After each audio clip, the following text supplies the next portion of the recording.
नेपाल में आग लगी है, सड़कों पर और सिस्टम में भी। ये जो इमारत आप देख रहे हैं, ये कोई आम बिल्डिंग नहीं है।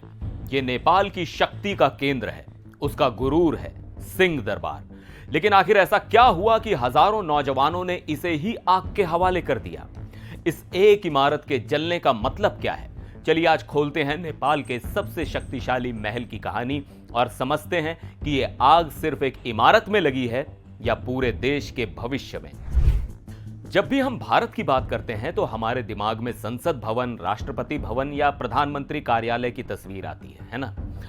बस समझ लीजिए कि सिंह दरबार नेपाल के लिए ये सब कुछ है, एक ही जगह पर। प्रधानमंत्री का ऑफिस, देश के सबसे जरूरी मंत्रालय, नेपाल की संसद, यानी देश कैसे चलेगा, कौन सा कानून बनेगा, सारे बड़े फैसले यहां लिए जाते हैं। काठमांडू के बीचों बीच खड़ी ये शानदार इमारत नेपाल की सरकार का चेहरा है। इसलिए जब लोगों का गुस्सा सरकार पर फूटता है तो वो गुस्सा सीधे सिंह दरबार के दरवाजे पर दस्तक देता है। लेकिन क्या आप जानते हैं कि यह हमेशा से सरकारी ऑफिस नहीं था? इसकी कहानी बड़ी दिलचस्प है। यह बात है साल 1903 की। तब नेपाल पर राणा खानदान का राज था। उस वक्त के प्रधानमंत्री चंद्र शमशेर जंग बहादुर राणा ने इसे अपने निजी महल के तौर पर बनवाया था। और क्या महल था, सोचिए जरा।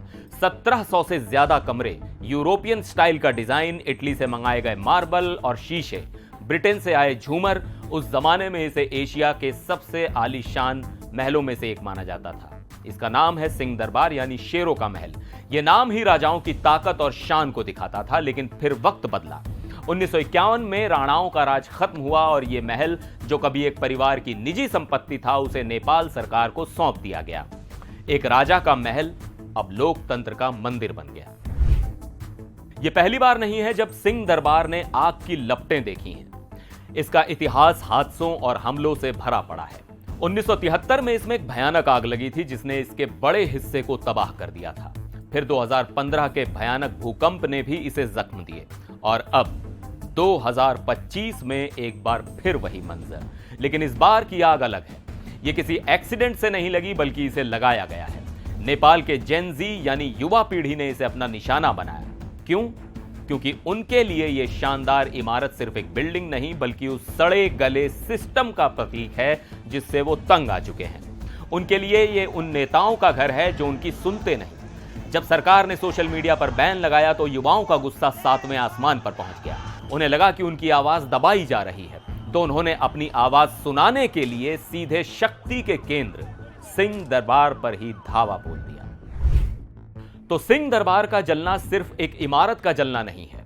यह नेपाल के युवाओं के गुस्से का, उनकी निराशा का और बदलाव की उनकी तड़प का प्रतीक है। एक तरफ है इसका गौरवशाली इतिहास और दूसरी तरफ है इसका जलता हुआ वर्तमान। सवाल यह है कि इस आग की राख से नेपाल का भविष्य कैसा निकलेगा? क्या यह गुस्सा एक नए और बेहतर नेपाल को जन्म देगा या देश को अराजकता की आग में झोंक देगा? आपकी इस पर क्या राय है? क्या प्रदर्शनकारियों का यह तरीका सही था? नीचे कमेंट्स में जरूर बताइएगा। मिलते हैं अगले वीडियो में, तब तक के लिए नमस्कार।